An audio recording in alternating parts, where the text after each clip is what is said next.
The Charlotte County Jail, and detention facilities in neighboring counties, are not immune from national incarceration statistics indicating a trend toward rising deaths, particularly suicides, behind bars. 5 deaths have been recorded at the Charlotte County Jail over the past 5 years, including 2 suicides by inmates who leaped from the jail's second-story housing pods to a cement floor about 12 feet below. Since 2012, the Sarasota County Jail also reported 5 deaths, including 3 suicides by hanging, 2 this year alone, that have prompted officials to adopt a policy of doing away with solitary confinement. Over the same period, the DeSoto County Jail has seen 3 inmates die within its old walls. 2 of the DeSoto deaths were classified as suicide, including the death by hanging of 30-year-old Travis Ryn Hartsfield. That led to the inmate's mother going on social media pleading for an independent investigation.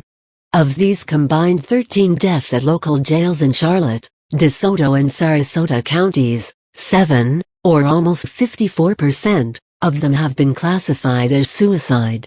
The increase of inmate suicides mirrors what is taking place throughout the rest of the country. Every year since 2000, when the Bureau of Justice Statistics at the Department of Justice first began compiling such numbers, suicide has been the leading cause of death in local jails. In 2013, the latest year for which BJS data is available, suicide accounted for 34% of all jail deaths. Suicides went up by 9% over the previous year. BJS compiles statistics on county jails, and state and federal prisons alike. Some inmates in county jails are people who have been dying. Pipe 14. Sun photos by Michelle Haskell. Top photo: solitary confinement cells were abolished 6 months ago at the Sarasota County Jail. Studies and research found that type of punishment, of being isolated in a concrete room with metal fixtures and no windows, had a more negative effect on inmates than productive. Taking privileges and/or activities away from an inmate has been a more effective punishment for poor behavior. Above left, correctional officers inside the mental health pods at the Charlotte County Jail. Above right, Deputy James Moore of the Sarasota County Jail observes inmates from outside the pod from many angles via several windows. Cameras also feed video of the inmates inside their cells to a control booth that is manned 24 hours a day.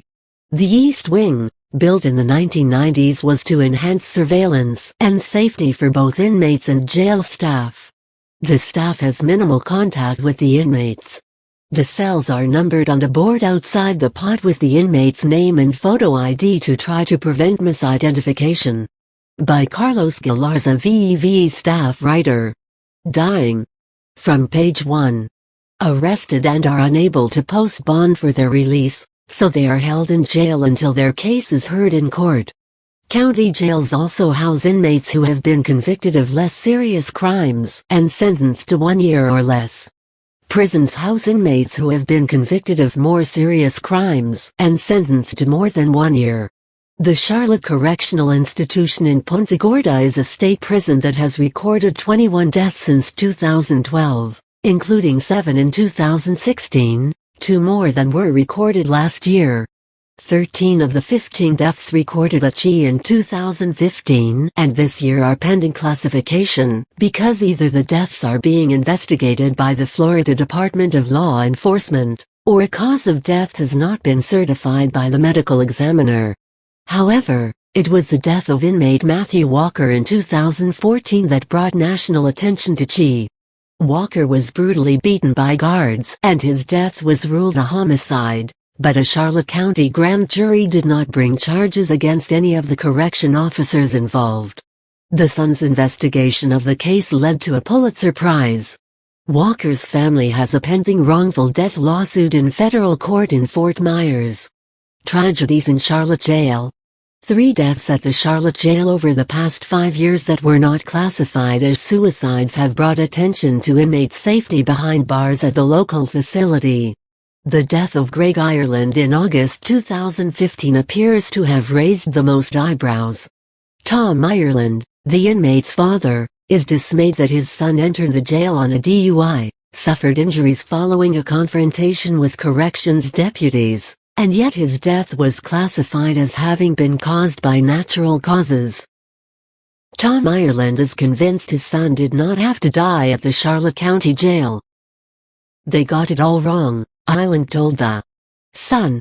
"He got beat up pretty bad. They didn't give him his medication in jail." The confrontation between Greg Ireland and guards ensued after an altercation between Ireland and another inmate. When Ireland did not cooperate when guards attempted to move him to another cell, they struggled. The burly Ireland was jolted 9 times with a stun gun, suffered a gash to his head and never regained consciousness after he was transported to the hospital. Tom Ireland is convinced his son did not have to die at the Charlotte County Jail the way he did. He still loses sleep thinking how an incident between his son and another inmate inside a cell could escalate the way it did. Although he's consulting with attorneys, a lawsuit has yet to be filed. "There's a lot of unanswered questions," Ireland told the Sun. The sheriff's office conducted its own investigation into Ireland's death and exonerated deputies of any wrongdoing. A review of the sheriff's investigation by the state attorney's office agreed with the sheriff's findings. 2 jail deaths in Charlotte County were classified as being medical in nature, but raised suspicions as well. In June 2013, Thomas Andresen was found unresponsive after he was strapped to a restraining chair after he became unruly and would not calm down. Officials said the chair was used to protect Andresen from himself and prevent harm to others. He was checked on every few minutes, but during one check he was found slumped and unresponsive. In August 2014, 46-year-old Bobby Joe Keene was rushed to a local hospital with what was described as a medical issue. Keene was booked into jail the night before for allegedly failing to obey officers' orders to stop her vehicle. The most recent suicide at the Charlotte County Jail took place in June. David Chikalos, 54, had just been sentenced to a 15-year prison sentence after entering a plea of guilty to burglary with assault and battery against a person 65 or older and battery on an officer. Returned to his jail cell to await transport to a Florida Department of Corrections facility, and apparently distraught over the sentencing, Chikalos leaped headfirst from a second-story housing pod. He died a week later from his injuries at a Lee County hospital. Following the inmate's death, attorney David Joff of Fort Lauderdale, who represented Chikalos in the criminal case, blamed the jail for his client's death. Joff claims Chikalos had been at the jail for more than 2 years, was undergoing medical treatment and jail officials should have known he was at risk. He had been in medical care many times there, Joff told the Sun at the time. Of course, this could have been prevented. It's a jail. Charlotte County Sheriff Bill Prummell, whose office oversees the local jail, immediately came under fire by critics and political foes alike. They pointed out that in 2013 another inmate, 56-year-old Victor Akers, also killed himself by jumping off the jail's second-story housing pod. Some argued that the liability should have been addressed immediately back then. Akers' widow has a wrongful death lawsuit pending against the sheriff. Soon after the death of Chikalos, another inmate jumped from the same area as the other 2 incidents. However, the inmate was not seriously injured. As a result of the jumps, the Charlotte County Commission approved last month spending $2 million to install a protective fencing mesh throughout the second floor at the jail in an attempt to prevent anyone else from making the leap.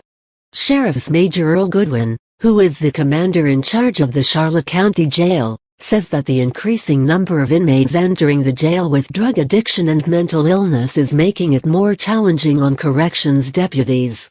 Goodwin said the sheriff's office is training its people to deal with a growing problem that's not exclusive to Charlotte. "When I went to the police academy in 1992, they did not train me on how to deal with mentally ill people," said Goodwin, a 24-year veteran of Charlotte law enforcement, most of it at the jail. "I had some training on how to recognize suicidal behavior, but it was very brief. Now, we've recognized, as administrators and managers, that we have this issue. We're not going to get rid of it anytime soon. We have to deal with it, so we're training our staff. Of the deaths, Goodwin said, "It's very unfortunate when it does happen. It affects everybody, the family of the inmate and the staff." Sarasota reacts to jail deaths. Sarasota County Sheriff's Major Jeff Bell said he and other county jail officials implemented a policy of not assigning inmates to a housing unit by themselves. He said the new policy was put in place after the suicide of 56-year-old Judy Lamb on July 6. Lamb was being held in custody after she and 2 others admitted to killing a 7-pound Pomeranian and were charged with animal cruelty. Lamb's death came after another suicide in September 2015, that of 25-year-old Maurice Carr. Carr was booked into jail on domestic battery and other charges. He was found hanging from the ceiling of his cell. Both Carr and Lamb were the only occupants in their cells at the time of their death.